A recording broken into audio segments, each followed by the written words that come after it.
¿Qué más? Hipercalemia. Hipercalemia. No, Hipocalemia. tampoco. Es que estamos hablando de osmolaridad.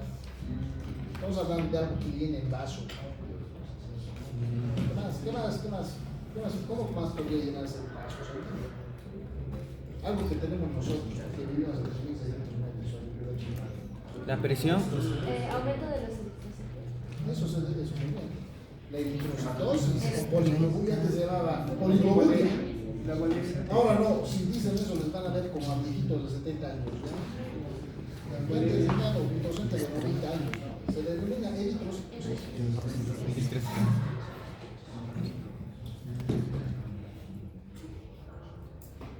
¿Qué más podría causar esto?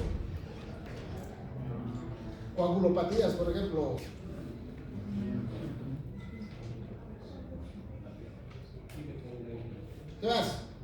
¿Qué más puede aumentar la ósmosis? Puede ser que haya una alteración a nivel de la aldosterona. Aldosterona, pero no altera la ósmosis, la aldosterona. No afectaría el sistema de filtración de renina sin aldosterona y eso significaría no. Es que, sí, como dice acá, es un sistema de compensación. ¿Ya? La aldosterona compensa. Estamos hablando de alteraciones dentro del vaso sanguíneo, todavía no mecanismos compensadores del flujo vascular. ¿Qué más puede llenar el vaso? Pues? Congestión. Congestión. ¿Qué tipo de congestión? Pues? La coagulación, por ejemplo, coagulación intravascular, las 6 velas. Esto puede causar. ¿Qué más? Puede ser una deshidratación. Deshidratación. Altera la osmolaridad. Sí.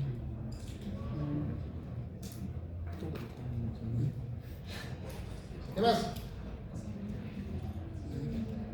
Hay uno que es causado por infecciones.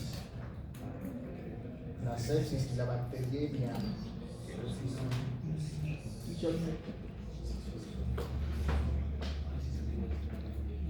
Esto de manera secundaria desencadena activación del proceso inflamatorio.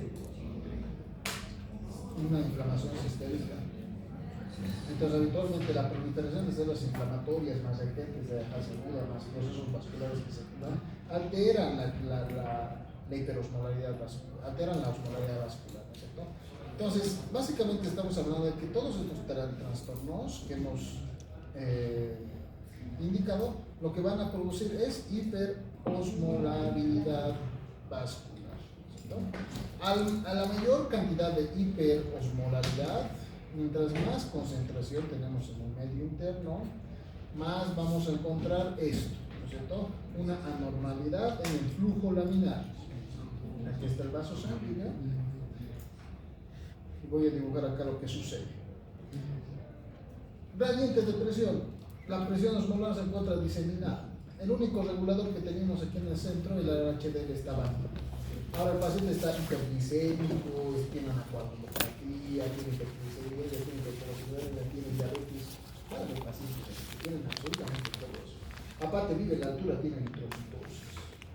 Aparte el paciente pues está acudiendo por una patología infecciosa de varios y mucho tiempo, está bien complicado, ¿no es cierto? No le han dado tratamiento antibiótico adecuadamente, nosotros un paciente del área rural les ha ayudado recientemente. ¿Qué vamos a ver en el vaso sanguíneo? ¿No? Vamos a ver la diseminación, la marginación de las células, ¿no? Habitualmente era así. Todas las células estaban en una sola línea en el centro, alejados del endotelio, pero acá lo que vamos a ver es diseminación, el flujo turbulento se va a desencadenar, ¿no? Ahora, este flujo turbulento, ¿a quién va a afectar? Al endotelio. El principal afectado es la célula endotelial.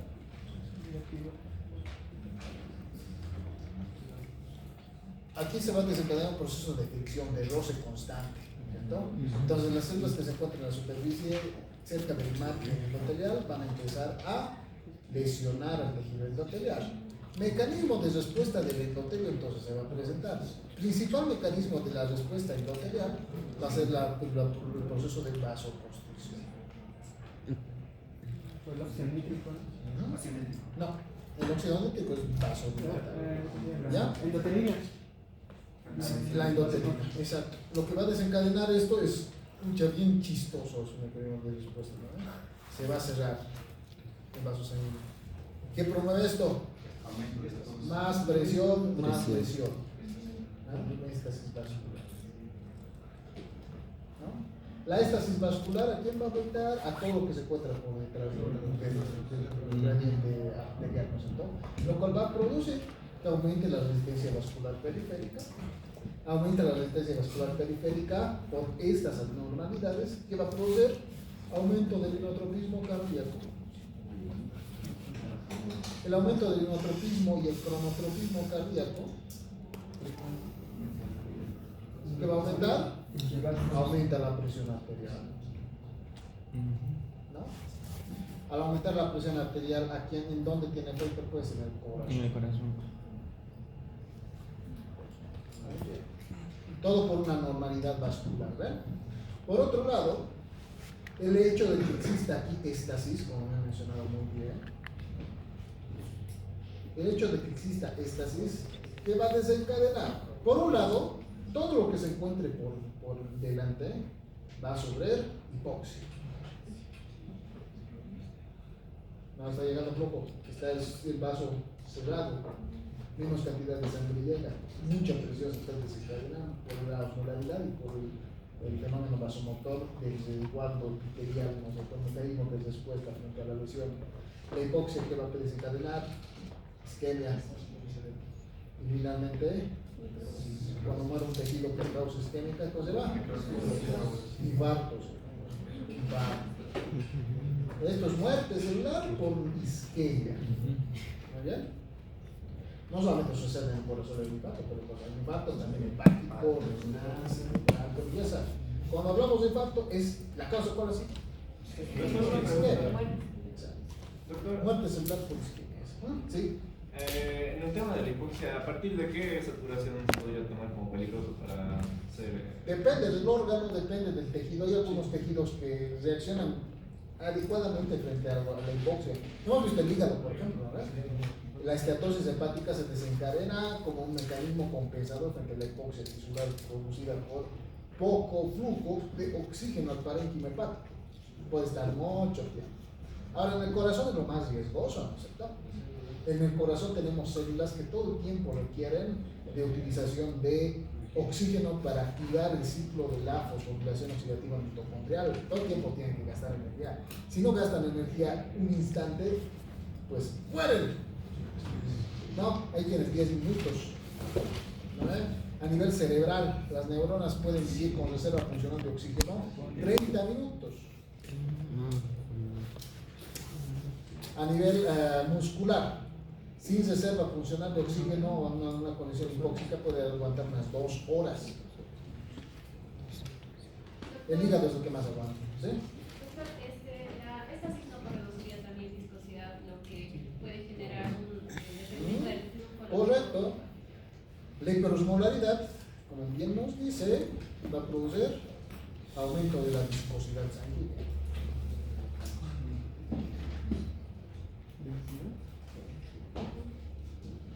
Ahorita vamos a hablar del fenómeno hepatogénico, ¿ya?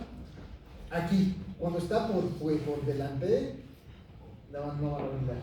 La éstasis más la vasoconstricción que va a producir. Esto es clave. Esto es clave, ¿ya? Y todo lo que está por detrás que va a producir congestión. ¿Ya? Las estructuras venosas, en su mayoría, son vasos de capacitancia. Están diseñados para tener cierto grado las venas tienen más sangre que las arterias. Básicamente su única función es la de mantenerlas todos dentro del lumen. Por lo tanto se pueden elongar. No tienen mecanismos asociados a la contracción muscular, muy poquitos, ¿no es cierto? No son vasos muy vasomotores por la razón. Básicamente dependen casi en su totalidad del flujo y de la presión vascular arterial, por lo tanto cardíaca. No tiene su propio musculito para favorecer la vasoconstricción. Doctor, y el efecto Ordoñez, cuando caminamos, o sea, se dice que algunas bibliografías que los músculos oblicuos Sí. sirven como lo consideran como un segundo brazo. Sí, funcionan para el retorno vascular de los miembros inferiores. Pero es el único, no hay otro. El tono básicamente depende del fenómeno muscular periférico y solamente esa estructura vascular. ¿No? En los brazos hay.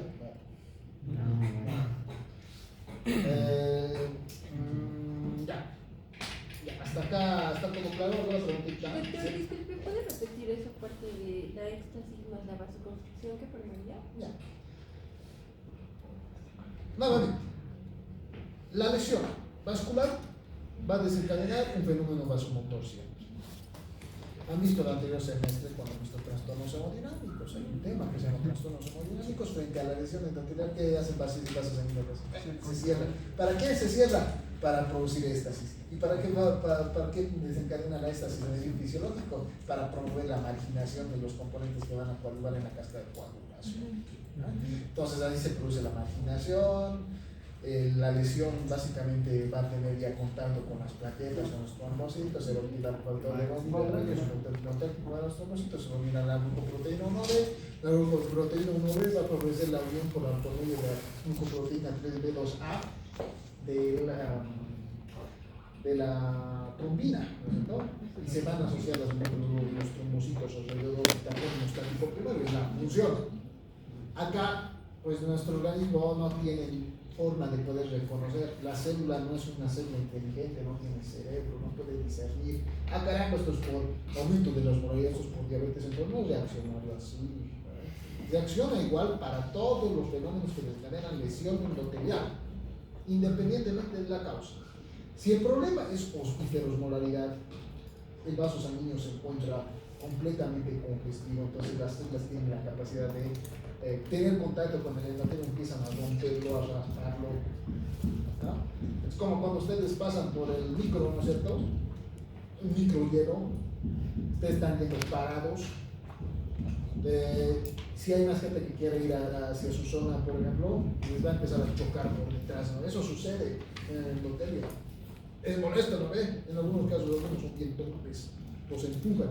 Lo mismo pasa con el endotelio. Si no hay ninguna barrera que habitualmente está desencadenada por la osmolaridad sanguínea, por el HDL, si no hay ninguna barrera ahí, pues eventualmente lo que va a producir es eso. Chocan.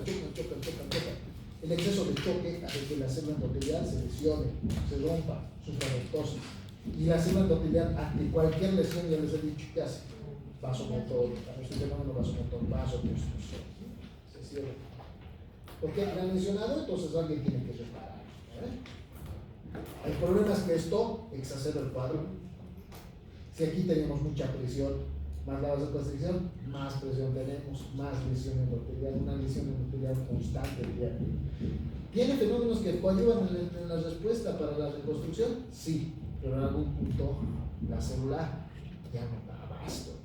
Entonces ya da como resultado la activación de otros mecanismos que no se presentan en la naturalidad. Ustedes, por ejemplo, al principio estaban hablando, ¿no? Seguramente le han dado una chequera libre. La aterosclerosis. Vamos a ver, eso es un cuadro regulatorio del proceso vascular. ¿Ya? Es algo que no debería estar ahí, pero nuestro organismo, como no tiene otra manera de resguardar al tejido que se encuentra en el exterior, tienen que repararse. ¿Ya? Vamos a ver cómo es la aterosclerosis, porque es otro tejido, es bien raro. Pero una pregunta, sí. En parte, tal vez la regulación de esta vasoconstricción sería por la propia células endoteliales, porque ellas mismas se van a autoestimular y también se van a... Inicialmente, lesión, factor de coagulación, bien regulado, ¿no es cierto? El factor de coagulación bien regulado, mientras tanto la célula próxima está activada por los factores antigénicos de diferenciación, entonces una célula se va a vasculitosis y va a ocupar el sitio de la célula lesionada. Eso habitualmente debería pasar. Pero estamos hablando de que estos trastornos de la diabetes no aparecen de la día o sea, no es rápido. No aparecen de la noche a la mañana, del día a la mañana. De la noche a la mañana. No aparece, es una patología metabólica. Tarda el paciente alrededor de unos 5, 10, 20 años con un trastorno de esta vía, ¿no es cierto? En el cual tiene hiperglicemia, no se controla, no se regula. De hecho, el paciente ya está meses, ¿no es cierto? Digamos, en el mejor de los casos está meses sin tratamiento, porque nunca le habían identificado diabetes mellitus. ¿No? Entonces, evidentemente, el trastorno de hiperosmolaridad en el endotelio ya no va a dar abasto, pues ya habían sido meses, muchos días que el endotelio está tratando de aumentar su metabolismo celular para diferenciarse. En algún punto ya no es suficiente, y entonces va a llamar ¿a quién? A las células que se encuentran en la capa subendotelial. Ahí se va con la de colesterol y inicia el proceso heterogénico. En el caso de la hipernatremia, al ser osmóticamente alta, ¿no disminuiría la viscosidad de la sangre en lugar de caso contrario? Es que, o sea, la respuesta, la hipernatremia con factores a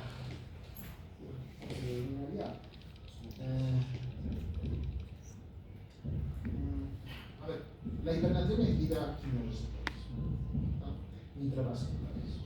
Tenemos varios de esos. Uno de ellos se encuentra en el cuerpo carotídeo y el otro más importante se encuentra en el oriental, en la mácula. El exceso de ultrafiltrado, el exceso de ultrafiltrado por un aumento de la osmolaridad siempre va a desencadenar, como a nivel del tejido es un factor osmolar, atrae agua. El sodio siempre va a ser un atractor de agua, siempre viene casado al agua. Entonces, si hay mucho sodio en el interior del vaso sanguíneo, aumenta la presión. Es un poco raro porque no aumenta la densidad como tal, ¿ya? Pero si el paciente tiene, digamos, una hipernatremia crónica, una hipernatremia muy aguda, digamos que a ustedes, o a alguien, no voy a decir ustedes, porque no creo que lo van a realizar, ¿no es cierto? Digamos que alguien distinto a ustedes, a un paciente, lo sobrecarga con sodio. Los mecanismos de regulación osmolar se presentarán en ese instante. Mientras tanto, este gradiente osmolar va a desencadenar que la osmolaridad vascular baje, va a producir deshidratación del tejido que se encuentra en las proximidades, pero esto lleva su tiempo, no es que de la noche a la mañana, nuevamente ese término, no es que se va a regular inmediatamente, va a desencadenar el hiperosmolar durante un tiempo, con el daño vascular asociado. Porque el sodio no se regula por el se regula en general.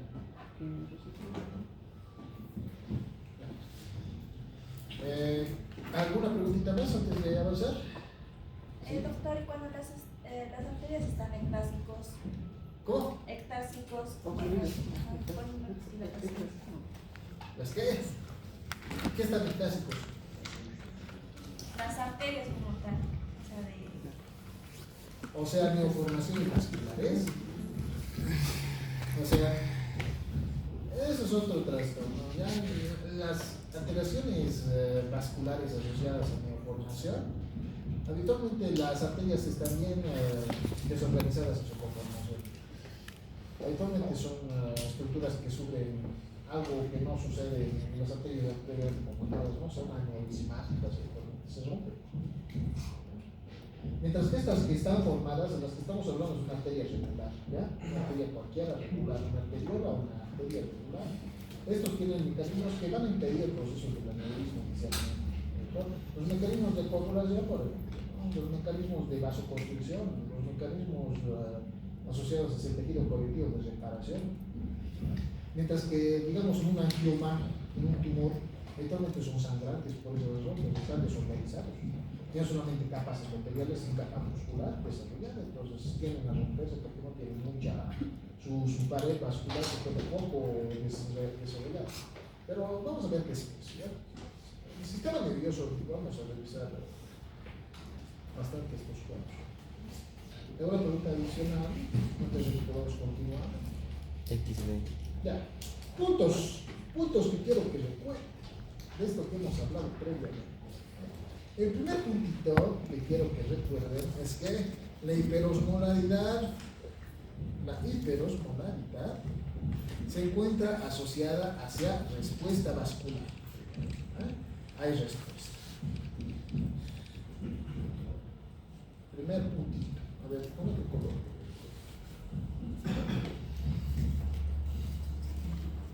El paciente con hipertrigliceridia va a estar propenso ¿a qué? Hipertensión arterial por causa vaso. El paciente con hipertensión, el paciente con sepsis, el paciente con X patología que desencadene hiperosmolaridad, con todas las que hemos mencionado acá, ¿no es cierto? Es permeable a que la respuesta aguda siempre sea aumento de la presión arterial. Toda la respuesta. Por lo tanto, todas las patologías cardiovasculares, las patologías vasculares, perdón, van a tener un mecanismo de compensación cardíaca. ¿Ya? ¿Estamos? Muy bien. Si es sistémico, siempre se va a producir. Si este no se soluciona, va a llevar al paciente a dos anormalidades. Una alteración que va a ser el infarto y otra alteración que va a ser las alteraciones asociadas a la cardiopatia. ¿Estamos? Esos dos puntitos, por favor. Enseguida vamos a desentrañar más. Es interesante. Ahora ya hemos hablado de el vaso sanguíneo. Ahora hablaremos del corazón. Esto está en la diapositiva también. Les voy a mandar esta ya modificada, ¿no? Con nuestras notitas que hemos establecido. Aquí está el corazón. Doctor, una duda que tenemos, ¿cuál hablo de los vasos sanguíneos que estarían alterando la arterial, la hipertensión, todo esto? ¿Estaría incluyendo el vaso linfático en esto? Es que ellos también transportan. El vaso linfático, o sea, el vaso linfático es como una cloaca. Todo el exceso del líquido tisular retorna por el vaso linfático hacia la circulación venosa. O sea, sí llega también, no estaría incluyendo profesionalmente. Sí, puede influir. Es un componente importante en el proceso de recuperación. En el edema se ve eso. Las alteraciones del vaso linfático desencadenan mucha congestión, porque el drenaje drena todo el tiempo el exceso, el excedente de líquido tisular intersticial. No está conectado como tal a las arterias, no. Está conectado al tejido conjuntivo, los capilares linfáticos. Y la única conexión con la que tiene es a nivel venoso, con dos conductos mayores, el derecho y el torácico. Así es de veras. Corazón. Vamos a partir con dos partes.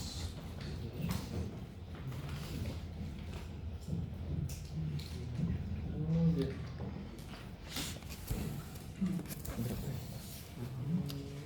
Otra cosa. Diremos. Esta es la aurícula derecha. Esta es la aurícula izquierda. Este es el ventrículo derecho. Este es el ventrículo izquierdo. ¿Ven? Muy bien. Hablaros un poquito acerca de la anatomía. A ver, ¿de quién recibe sangre en la aurícula derecha? De la De la cava superior inferior.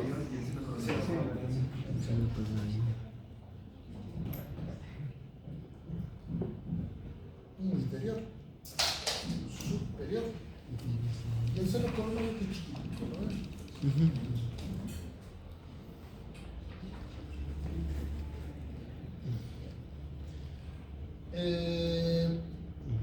¿A dónde debita sangre el ventrículo derecho?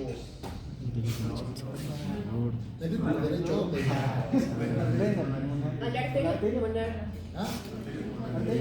Correcto. La arteria pulmonar. Ay, caray. Esto lo voy a colocar todo del lado derecho. Perdón. Nos vemos.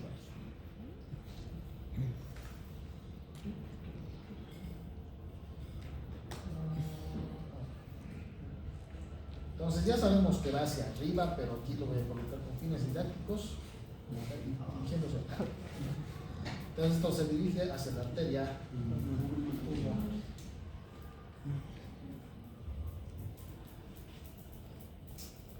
¿De dónde recibe sangre la aurícula izquierda? De las venas pulmonares. De las venas pulmonares.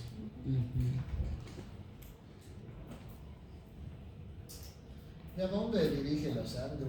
El ventrículo izquierdo. Hacia la aorta. Muy bien, básicamente esa es la interconexión, ¿no? La conexión entre estos dos,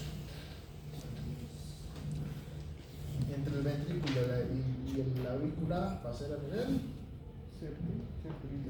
del lado, el ventrículo derecho y la aurícula izquierda. ¿Con quién? Sí, como con los pulmones.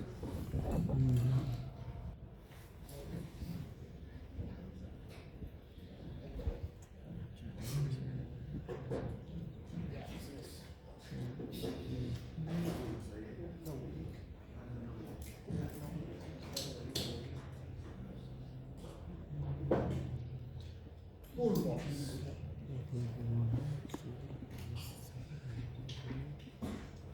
Y la zona que va a comunicar el ventrículo izquierdo con las aurículas derechas, que es circulación sistémica del cuerpo de una persona. Muy bien. En sí, todo lo que se va a dirigir desde la aorta está desencadenando la perfusión del tejido. Y después del proceso de la respiración interna neurotisular,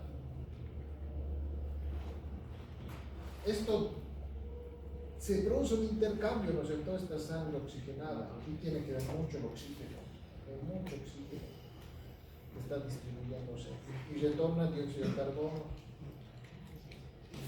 por la circulación venosa.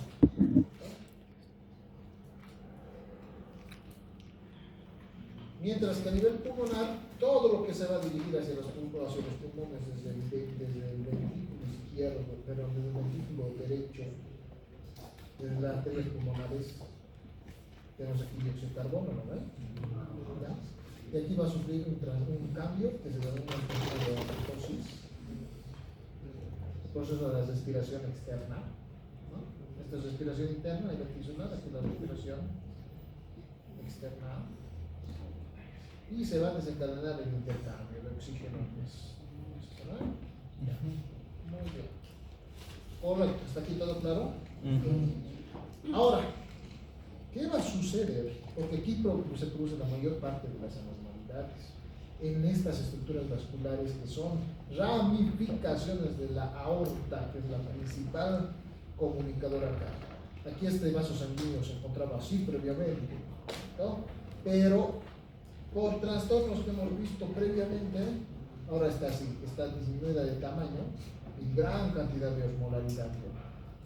Eso hemos dicho que está produciendo la resistencia vascular periférica elevada, ¿no? ¿El corazón qué tiene que desencadenar entonces? Aumento del gasto cardíaco. En muchos casos es insuficiente. Aquí hay un bloqueo. Aquí hay un bloqueo. ¿Ya?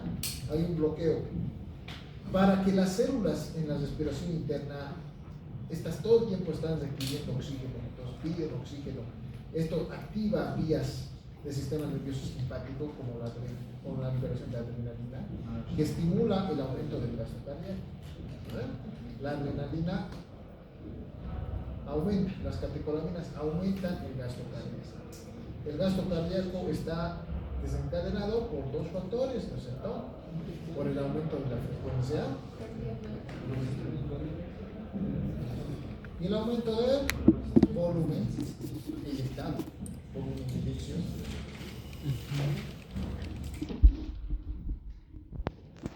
Entonces, eventualmente vamos a ver cambios dentro de la morfoestructura cardíaca.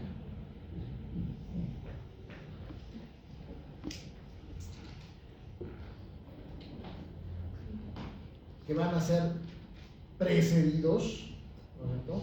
Porque estos cambios son los últimos que se presentan en el corazón. Antes de ellos tenemos que tener cambios funcionales, que son estos, precisamente. derivados del aumento de la frecuencia, aumento de la exteriorización del polo. Sigue aquí esta alteración, sigue aquí esta alteración, sigue completamente congestionado. Aquí se ha desencadenado éxtasis, por lo tanto es un bloqueo. ¿Qué creen que se desencadenará en estos órganos, en el pulmón y en el sistema?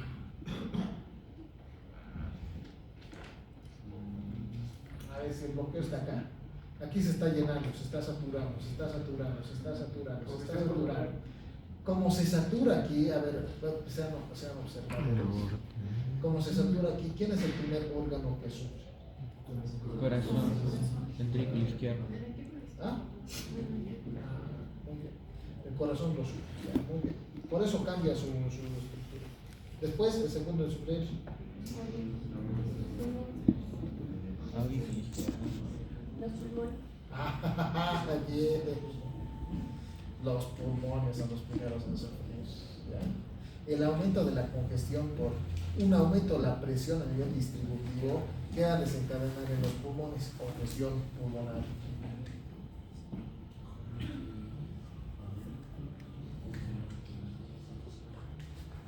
Muy bien. Todas las alteraciones que van a desencadenar congestión pulmonar, o sea, las que vienen desde el corazón izquierdo, porque lo primero en afectar de qué es corazón izquierdo, ¿no es cierto? Este es el lado izquierdo del corazón, se van a denominar alteraciones anterógradas.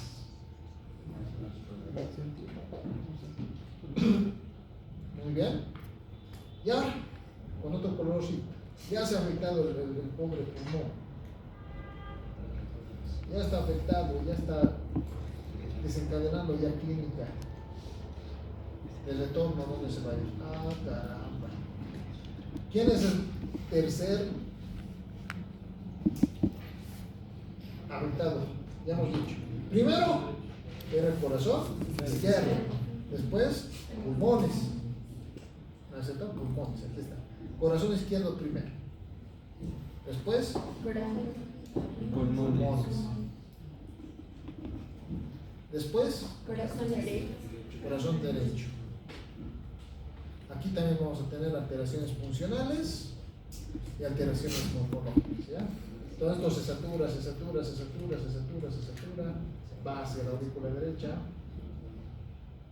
y va a empezar a afectar a los órganos que van a... correcto, muy bien, pues a los órganos que más debilitan sangre venosa. Al hígado y al vaso. ¿Ya? Estos son los afectados por congestión. Doctor, ¿Sí? ¿no afectaría antes que el hígado y el vaso al seno coronario que redactó el corazón? No, porque el seno coronario todo es que tiene que desencadenar el proceso de distribución. ¿Ya? Habitualmente no tiene mucha presión en las estructuras vasculares coronarias, básicamente dependen mucho del diástole ventricular. ¿Ya? Están bien reguladitas, casi están resguardadas. No altera mucho la presión intercoronaria, porque imagínense si alterara la presión intercoronaria de un paciente ante un trastorno congestivo hipertensivo, pues ya estaríamos en paro, ¿no? Esto es un trastorno bien regulado, ¿no? Actualmente no debuta en las alteraciones coronarias. Ahora, aquí vamos a ver primero las alteraciones hepáticas. Todas las alteraciones que se encuentran desde el corazón derecho hacia atrás se van a denominar, por lo tanto, alteraciones retrógradas.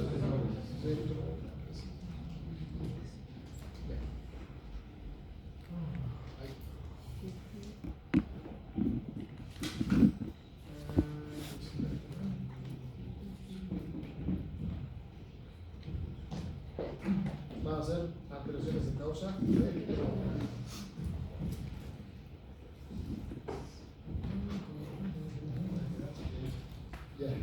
Y vamos a tener un efecto aquí adicional.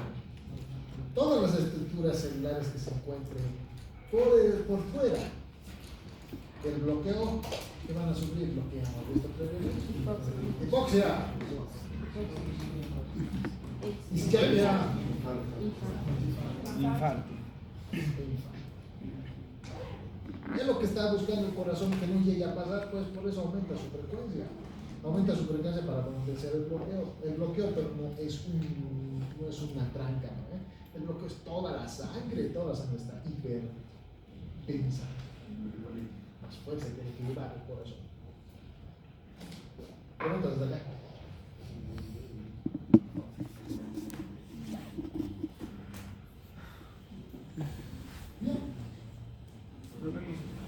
La aurícula derecha libera ANP. ANP, la aurícula derecha libera el partido ventricular. La aurícula derecha libera péptido natriurético. Y el ventrículo también libera su propio péptido natriurético cerebral.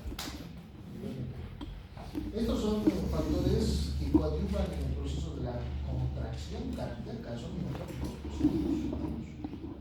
Pero no son tan relevantes como la adrenalina y las otras categorías para promover eso. Actualmente estos no sirven tanto para regularizar la función, más que todo son marcadores de daño cardíaco. Como ustedes vean un paciente que tiene un trastorno cardíaco, ya sea un trastorno asociado a isquemia o un infarto, se piden estos para ver si existe lesión vascular, y esta lesión vascular se encuentra desencadenando la liberación de estos que no se liberan habitualmente. Habitualmente solamente es por catecolaminas y por glucopéptidos con acetilcolina, ¿no? ¿Hasta acá todo claro? Terminamos la introducción del tema. Doctor, tengo una pregunta. El compañero dijo sobre por qué no iba a congestionarse primero las arterias coronarias. Y esto sería porque en la diástole del corazón se nutre de esta forma. Solo en la diástole se nutre. Solamente se nutre en diástole. Pues. Es que la presión básicamente eyecta toda la sangre por el lumen de la aorta. En la diástole baja la presión, entonces siempre queda un poquito de sangre, un poquito de sangre que no es inyectado. Y ahí se aperturan los espacios, ¿no? Los espacios vasculares coronarios para nutrir al corazón. Es vital esto, porque en farmacología, al siguiente segmento van a ver fármacos que tienen esta capacidad de solamente desencadenar disminución del inotropismo cardíaco en la sístole y aumentan el proceso de la diástole para que el corazón empiece a nutrirse. Entonces aumentas este tiempo y proteges al corazón, proteges la musculatura. Inotropismo negativo, ¿no? Estaríamos induciendo también. Sí, son inotrópicos negativos. Los betabloqueantes, por ejemplo, tienen esa función. Los betabloqueantes disminuyen el gasto cardíaco. ¿Pero qué hacen al disminuir el gasto cardíaco? Al disminuir la contractilidad ventricular, ¿qué hacen?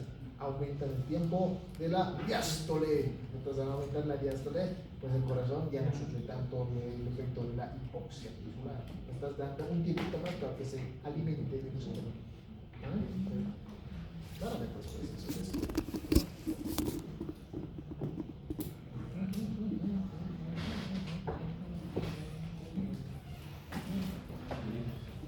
Ahora sí vamos a meter.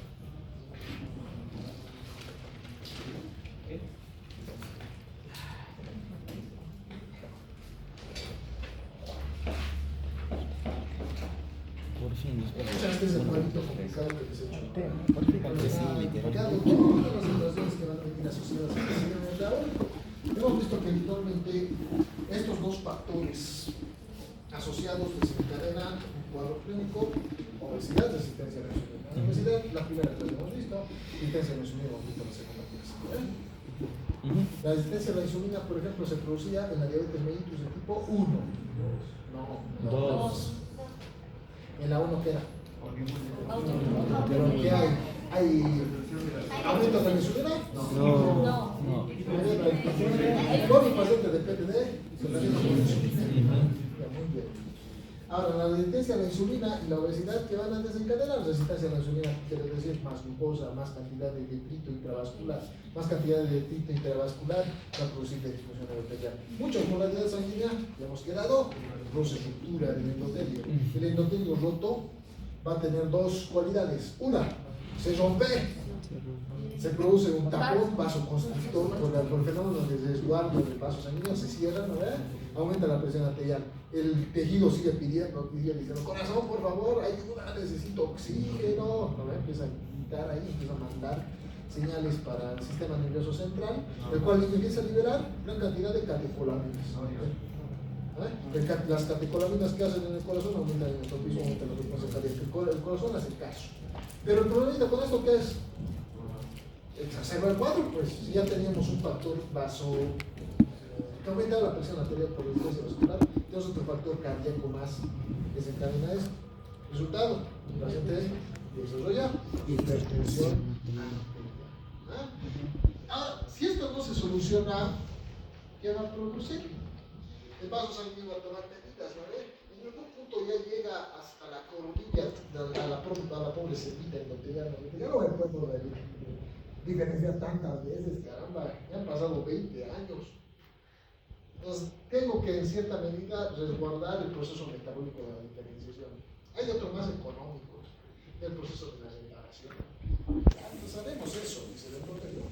Entonces, el tejido conectivo empieza a proliferar y produce fibrosis, produce ateroma vascular. Una de las causas, la aterosclerosis. Muy bien. Pero esta aterosclerosis también tiene otro origen, ¿no es cierto? El hecho de que exista mucha resistencia a la insulina viene asociado también a hipertrigliceridemia. El aumento de la insulina, el aumento de la glucosa que desde que a la célula no le está llegando glucosa, en la diabetes mellitus tipo 2 por lo menos, ¿verdad? No le llega glucosa porque no tiene receptores suficientes, porque están copados ¿por qué? Por triglicéridos, ¿no? Los triglicéridos se liberan también, pues, ¿por qué motivo se liberan los triglicéridos? Porque la célula está pidiendo glucosa. No entiendes razones, ¿no? No, nadie le explica, no tiene la capacidad de pensar que la causa no es de la hipoglicemia, no es porque le están faltando los receptores, porque tiene mucha resistencia al receptor, sino que la causa había sido, ella considera que la causa es porque no hay glucosa. Entonces, ¿a quién llama? Adipósito. Empieza a liberar. Produce lipólisis.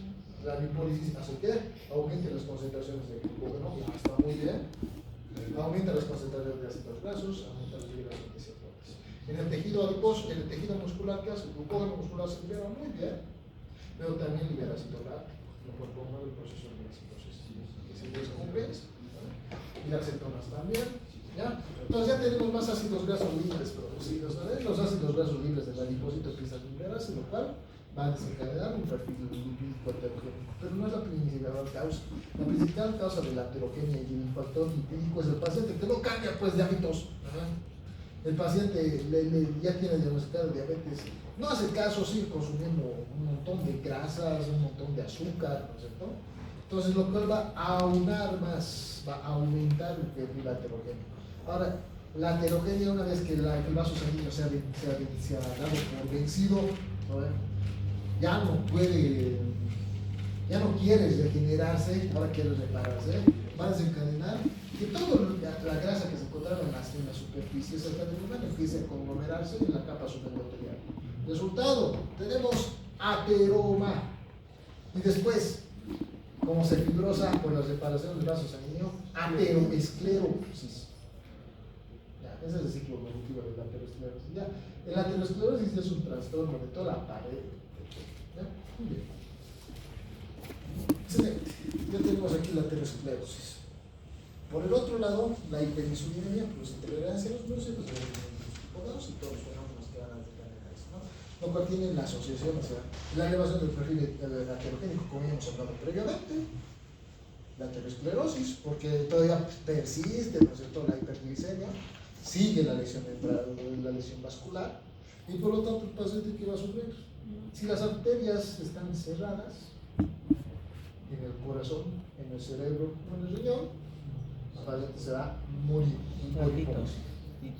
por isquemia y finalmente con infarto. Se infarta el corazón, el paciente muere, se infarta el cerebro, el paciente muere, se infarta el riñón, activa mecanismos compensadores. Después de mucho tiempo desarrolla insuficiencia renal, hace que el paciente requiera diálisis. La diálisis se desencadena, se va a dar cuando el paciente ya está muy complicado, cuando se encuentra con una insuficiencia renal crónica, lo cual tiene efecto dentro del corazón y en la vasculatura, ¿no es cierto? En general. lo cual no puede desencadenar que el paciente muera más lento, ¿no es cierto? En el cerebro se desencadena isquemia, ya hemos dicho, se muere. En el hígado se desencadena isquemia, el hígado cambia. Se produce primero un trastorno graso, después se fibrosa.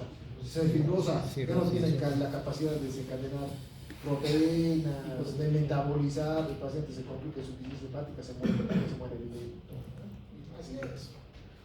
Todas las alteraciones que hemos visto previamente están asociadas a factores importantes de mortalidad. El paciente se infecta, por ejemplo, por una bacteria cualquiera, va a tener más propensión a complicarse. ¿Por qué? Afección vascular. Aquí viene.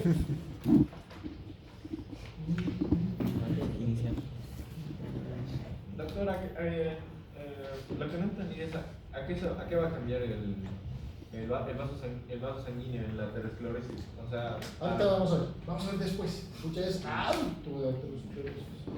Son varias fases y todas para comprender. El día de hoy nos vamos a abocar a esto más. La semana pasada nos hemos abocado a los celestitos. Hemos visto que la primera clase hemos visto los doraditos, ¿no? Nos tocan los dos. Doctor, una pregunta. La hipertensión arterial siempre lo dicen en las bibliografías que son factores idiopáticos, o sea, no se sabe el 90%. El 10% nomás es hipertensión vera, no sé, hipertensión real. La mayor parte de las hipertensiones, el 90% son secundarias, pero secundarias a nadie sabe qué. Verdad de Dios. Pueden ser causantes por otras alteraciones, pueden ser factores genéticos asociados. Hay algunos pacientes que tienen propensión a la hipertensión arterial, lo cual no está estudiado hasta cierto punto. No se sabe muy bien las causas de la hipertensión. Ustedes también van a estar en boga. La hipertensión arterial habitualmente no es por una causa, eso sí, bien.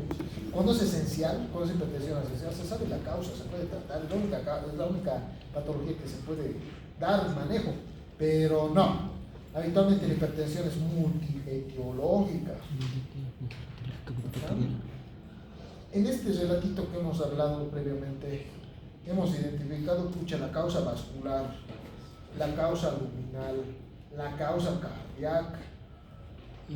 Algunos ejemplos adicionales hemos hablado de las bacterias, la hiperosmolalidad, casi 7 causas distintas de hipertensión hemos hablado, y todas asociadas a un factor etiológico común.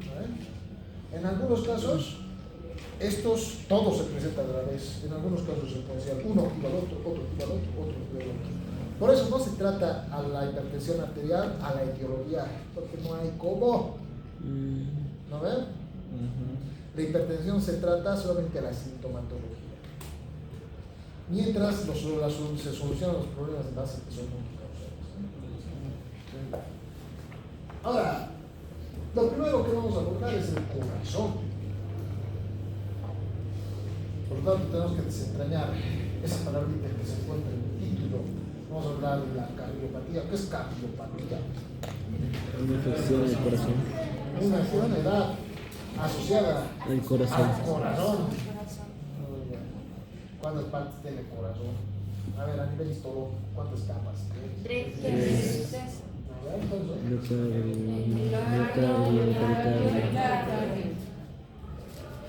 Creo que primero de uno. No creo que el epicardio creo que también, No, ¿no? yo en cardiología esto. Creo que el epicardio. Por el momento solamente les voy a dar un preludio, ¿ya? Muy bien. Las patologías cardíacas, las cardiopatías, se pueden conformar en dos grandes grupos.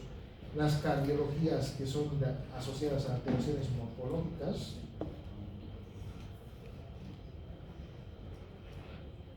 y las alteraciones cardiopáticas asociadas a procesos funcionales.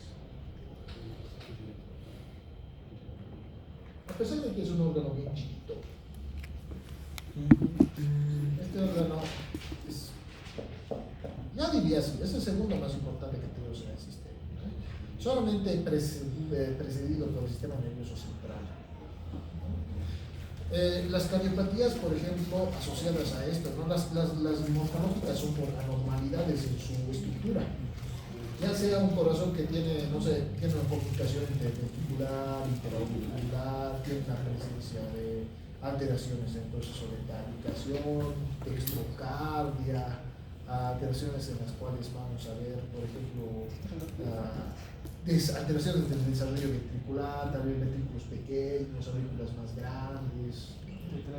Tal vez la tecnología de Fallot es una alteración estructural, precisamente.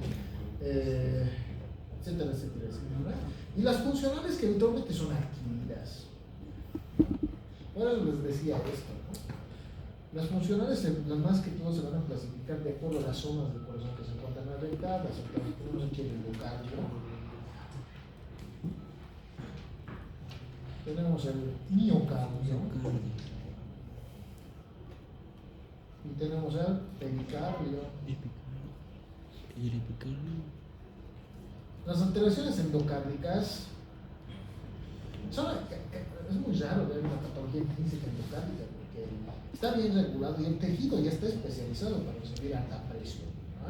Las alteraciones endocárdicas habitualmente son las patologías valvulares, valvulopatías, así, ¿no? Por ejemplo, vegetaciones, la presencia de vegetaciones inflamatorias en la cardiopatía reumática, en fibrosis que se encuentran en la región subendotelea, son asociadas hacia el endotelio funcional. La enfermedad de Chagas es del miocardio. La enfermedad de Chagas afecta secundariamente al miocardio porque desencadena alteraciones dentro de las fibras nerviosas, ¿no? Al haber poca cantidad de estímulo hacia el corazón, pues este empieza a dilatarse. Miocardiopatía dilatada. Las alteraciones miocárdicas habitualmente están asociadas a uno de esos, digamos, las infecciosas.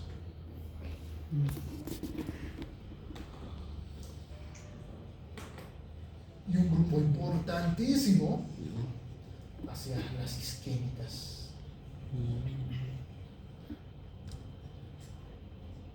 Aquí vamos a ver una patología importante, las coronariopatías, ¿no? ¿Qué vamos a ver hoy también? Las coronariopatías habitualmente están asociadas a aterosclerosis.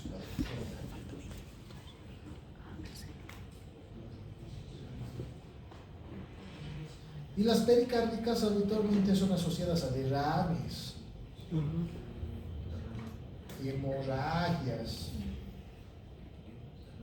¿no? Infecciones, ya sean intrínsecas al nivel cardiovascular o extrínsecas, ¿no es cierto? Por ejemplo, ruptura esofágica produce compresión pericárdica, ¿no? Una hemorragia de venas esofágicas puede producir mediastinitis, ¿no? La ruptura esofágica mediastinitis puede desencadenar, la mediastinitis puede producir un inflamatorio observativo que comprime o puede llegar a infectar hacia el pericardio, ¿no?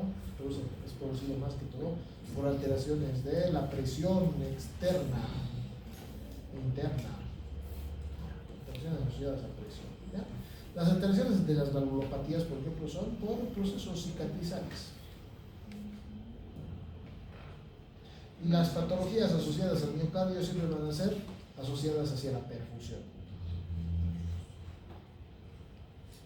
Este es el principal problema que van a tener, ¿no? Cicatrización valvular, se cierra, por lo tanto no llega a sustrato funcional hacia tejido distal. En el miocardio no le llega tejido, no le llega oxígeno, muere. Y en el caso de los derrames, mucha presión, una late el corazón. Entonces, de todas maneras, esto va a afectar siempre la función cardíaca, afecta a todas hacia el gasto. Muy bien. Entonces, aquí he colocado dos alteraciones, ¿no? Aquí están, marcaditas. Las más importantes son estas. La falla de bomba, que es cardiogénica,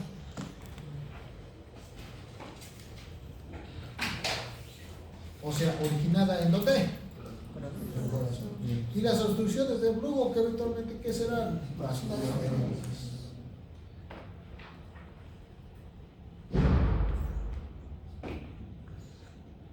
Muy bien. Otras alteraciones que afectan el gasto cardíaco, como podrán ver aquí también, la regurgitación de flujo. ¿Cómo es la regurgitación de flujo? La regurgitación de flujo se presenta, por ejemplo, con el ventrículo izquierdo. El ventrículo izquierdo aquí tiene. En las válvulas no hay buen A tiempo. nivel, digamos que en la aorta hay una aneurisma disecante. Así, un aneurisma disecante. Entonces, el ventrículo hace su trabajo. Lo que hace es impulsar la sangre, pero aquí tenemos una obstrucción aórtica. ¿Qué hace? Regresa. Todo eso se llama regurgitación, ¿no ves? Claro. Expulsa, pero retorna porque hay una obstrucción arterial próxima, ¿no? Como las aneurismas dissecantes, los procesos trombóticos, estenosis aórtica, por ejemplo. Tumores que se encuentran en las proximidades de la desembocadura medial aórtica, regresa, otra vez saca esa sangre, regresa otra vez, eso es regurgitación. ¿Ya?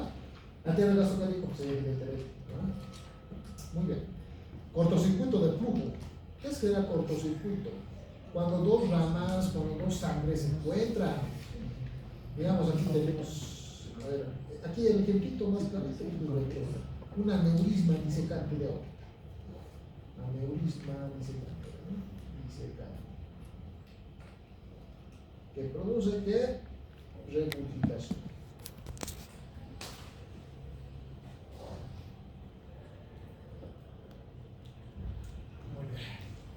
El cortocircuito de flujo habitualmente sucede en las comunicaciones, en la comunicación interauricular, en la comunicación interventricular. También sucede en algunas condiciones anómalas aortoventriculares. El mal cierre de la fosa oval. El mal cierre de la fosa oval. Eso. Y va a haber una comunicación. La auricular.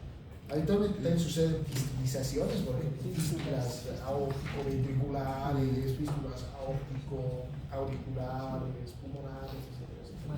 Fístulas. Algo que comunique, dos fístulas, algo que comunique sangre venosa, arterial con venosa, ¿no? Arterial con venosa.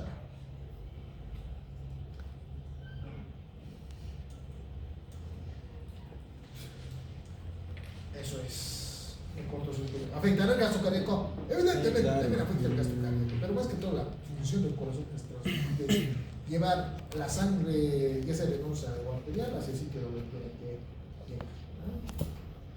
Trastornos de la conducción, este es todo un tema bien interesante. Sería alteración en la conducción. Las alteraciones de la conducción están dadas por anormalidades en el sistema cardiomotor eléctrico del transporte, la despolarización de la membrana, ¿no es cierto? Un bloqueo sinoauricular. ¿Ah? Un bloqueo sinoauricular. Ah, puede ser. Ahí tenemos a los bloqueos auriculares, supraventriculares, se mencionan, ¿eh? Tenemos a los bloqueos de rama, bloqueos de Gis, tenemos los bloqueos de nodo. El infarto también produce alteraciones del circuito, alteraciones del proceso del transporte. El infarto tejido que está muerto, tejido fibrosado, pues tendrá capacidad contraria. Pues evidentemente no. ¿No ven? Lo cual va a desentrañar que existan alteraciones electrocardiográficas. Habitualmente las alteraciones, los trastornos de conducción están asociados a eso. ¿Alguna normalidad? No da. Foco ectópico, por ejemplo. Foco ectópico que está desencadenando un proceso de despolarización desde otro lado, ¿no? Etcétera, etcétera, etcétera. Escucha, ya hay un tema, mitad de semestre en cambio van a llevar eso, ¿ya? Identificación. Ya. Ahora no nos vamos a meter tanto en eso, porque si no vamos a hablar mucho tiempo. Y siguientes las alteraciones grandes, ¿no es cierto? Cuando se rompe, por ejemplo, el corazón, cuando se puede romper el corazón, cuando existe infarto, el tejido muerto tiende a romperse, ya no tiene resistencia. Al romperse el ventrículo, pues drena todo lo que se encuentra dirigiendo ahí hacia la región del mesocardio, etc. El mediastino se empieza a llenar, el paciente se muere, o cuando se produce la ruptura aórtica, cuando se produce ruptura de vasos grandes. Estas son las alteraciones asociadas a cefalopatía, ¿sí? En el último punto puede ser también por una hipertrofia ventricular, en pacientes con una hipertrofia ventricular. Siempre y cuando se haya muerto. La hipertrofia ventricular eventualmente va a producir isquemia, ¿ya? Porque tejido muy sobrecrecido, menos cantidad de oxígeno le llega, cuando llega una cantidad determinada de oxígeno en la diástole, no se puede meter en ningún espacio más. Entonces la célula que es grande requiere más oxígeno. ¿Quién quiere que coma más? Una persona de unos 50 que pesa 40 kilos, un basquetbolista, un jugador de fútbol americano, ¿han visto cómo son esos monstruos? 2 metros que pesan unos 150 kilos de puro músculo. ¿Quién comerá más? El jugador de fútbol americano, ¿no ve? Es grande, requiere mucha más oxígeno. Lo mismo pasa con la fibra muscular, hipertrofiada, una célula de requiere más oxígeno. El problemita no tiene lo que hacer. Enseguida vamos a ver, es interesante.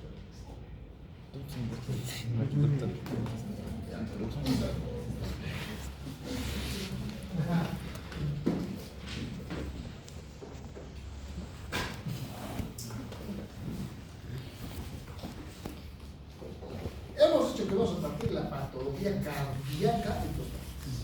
Ponemos la causa cardiovascular congestiva. ¿Cómo hemos dicho que lo vamos a dividir?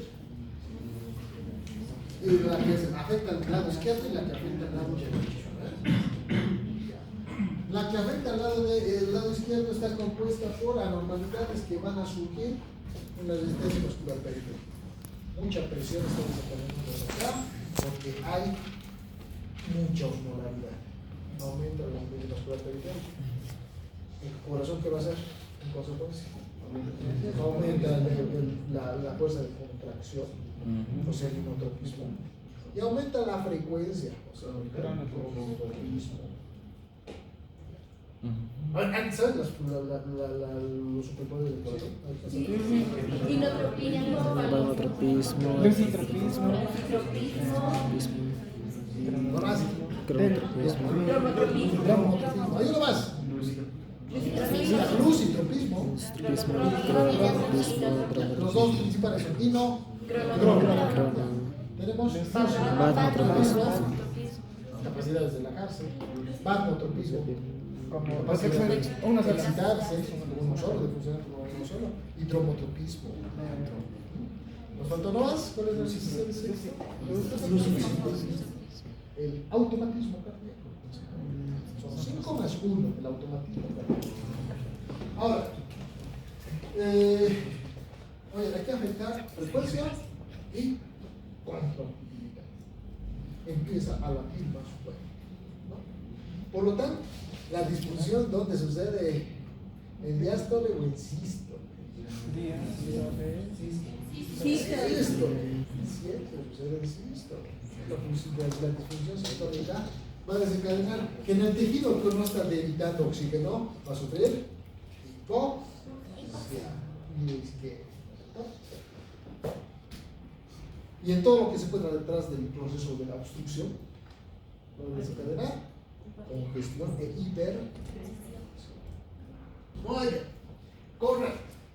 Del otro lado, del corazón derecho, básicamente la causa de la afección del corazón derecho siempre va a ser izquierda. Muy raras veces desde este lado más. Las alteraciones, las obstrucciones que se encontraban de este lado era serial. Como hemos visto, la ruta de trasera presentó, aprieta corazón, aprieta pulmón, regresa, aprieta corazón derecho. Así es. Aprieta corazón derecho. La disfunción aquí es completamente diastólica. ¿De qué depende la diástole? A ver, aquí hay algo interesante. A ver, hipertensión, para que puedas reconocerlo también, es interesante, no lo digas.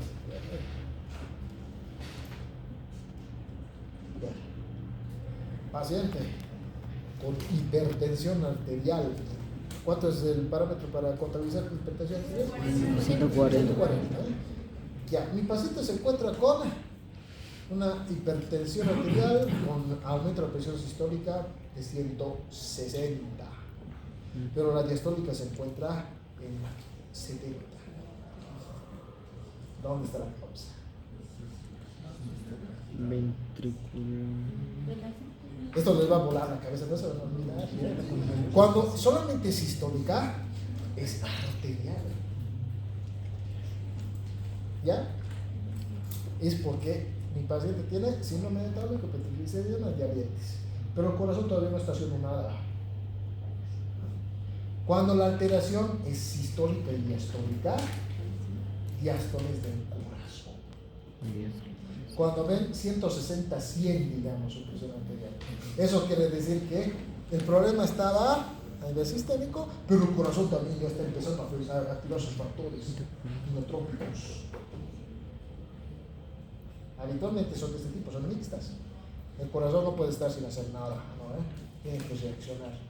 Ahora, cuando vean hipertensión sistólica, digamos, la sistólica se encuentra en 110, pero ven la diastólica con 100, ¿de dónde está el problema? Corazón. Por eso, la alteración retrógrada ya quiere decir que el corazón se encuentra dañado. Diástoles siempre van a asociar a corazón. Sístole siempre a vaso sanguíneo. Sístole y diástole, vaso sanguíneo con respuesta cardíaca. Muy bien. Aquí ya ha pasado todo. El corazón ya ha tenido que responder a la disminución del diástole. Muy bien. Aquí habitualmente el trastorno es alteraciones del llenado ventricular. Aquí las alteraciones son de la presión total. Lo tenemos acabados. Llenado ventricular quiere decir congestión. Aquí los trastornos son congestivos. Los congestivos pueden ser por múltiples causas. La principal causa de alteraciones ventriculares de respuesta es alteración del corazón. Muy bien. La segunda causa es fibrosis, amiloidosis, reparación de un trastorno isquémico previo o la presencia de una enfermedad musculodegenerativa. Después está el depósito de amiloide y la pericarditis.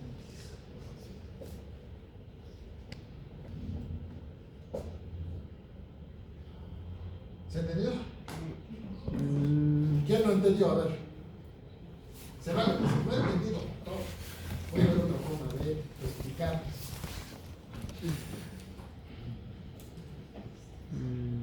¿De verdad se entendió? Sí. ¿De verdad todos?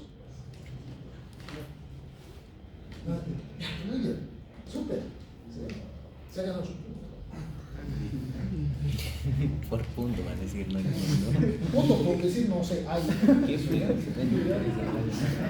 Pero tiene que saber quién la hace, algo que podamos aprovechar todos.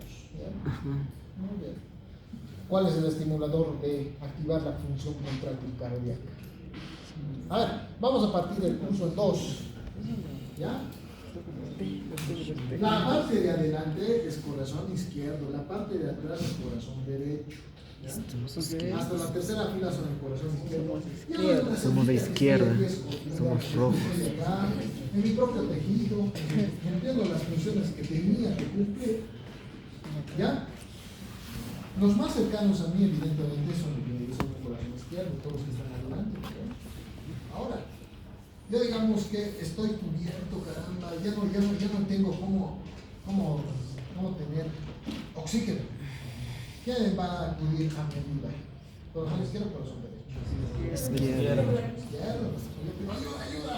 Tienen la normalidad y ellos están mal. Entonces ellos van a tener que interactuar. ¿Cómo interactúa el corazón frente a la hipoxia? Aumenta la presión. Van a empezar a trabajar ellos para que a mí me llegue suficiente sustrato nutricional. Va a aumentar el inotropismo, va a aumentar el monotropismo. Eso quiere decir que aumenta la función contractil. Está asociado a la función. Muy bien. Ahora, esta es una semillilla.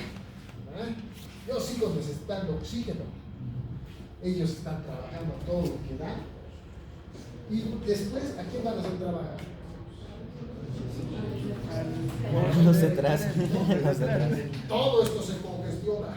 todo se congestiona. El corazón derecho, por esa razón, siempre las causas, la principal causa de afecciones del corazón derecho, ¿cuál es? El corazón izquierdo. Era, ¿ya?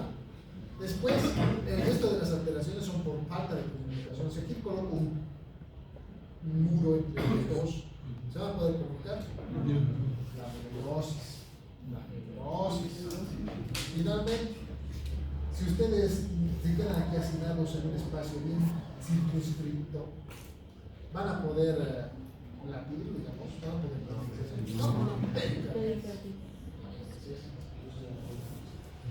la causa principal de las alteraciones del corazón izquierdo siempre va a ser una solita que pide ayuda. Los grupos desencadenan aumento de la compatibilidad miocardica. Mientras que los problemas de atrás son más numerosos. Los problemas, el principal problema son los de adelante. Otro problema es que no se comunican y otro problema es que no tienen espacio suficiente para.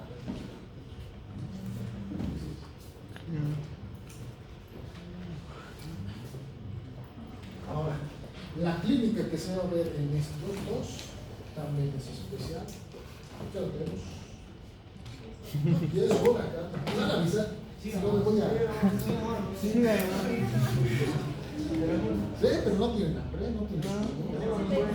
No, sí tengo hambre. Me lo aguanto. No, yo sí. Esta clase. Amo mi salud. No. Una hora en introducción no te paso para. Sí, no te paso. Paso Ya, hasta esto más. Esta cosita más, esto no. Esto va a ser. Eso. Ya. Acá. Todo lo que afecta al corazón, desde el ventrículo izquierdo, que son ustedes de adelante, van a desencadenar trastornos en un solo órgano.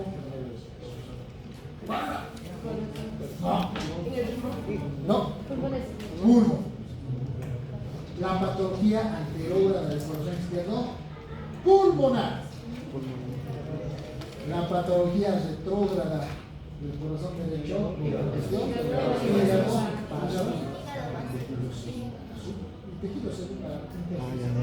es izquierdo los pulmones. Ahora, Solo dibujas si pueden, si quieren, si gustan, hay un criterio clínico para identificar alteraciones asociadas a la insuficiencia cardíaca, o sea, disfunción y la función cardíaca. ¿Ya? Si quieren, hacer una tarea que les digo. Son parámetros para detectar insuficiencia cardíaca. Se denominan los criterios de Framingham.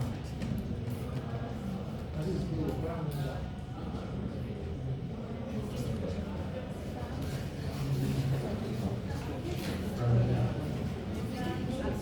¿Para qué patología es? Por lo que he dicho, para insuficiencia cardíaca, ¿verdad? Creo que sí. No escuché bien. Es que no me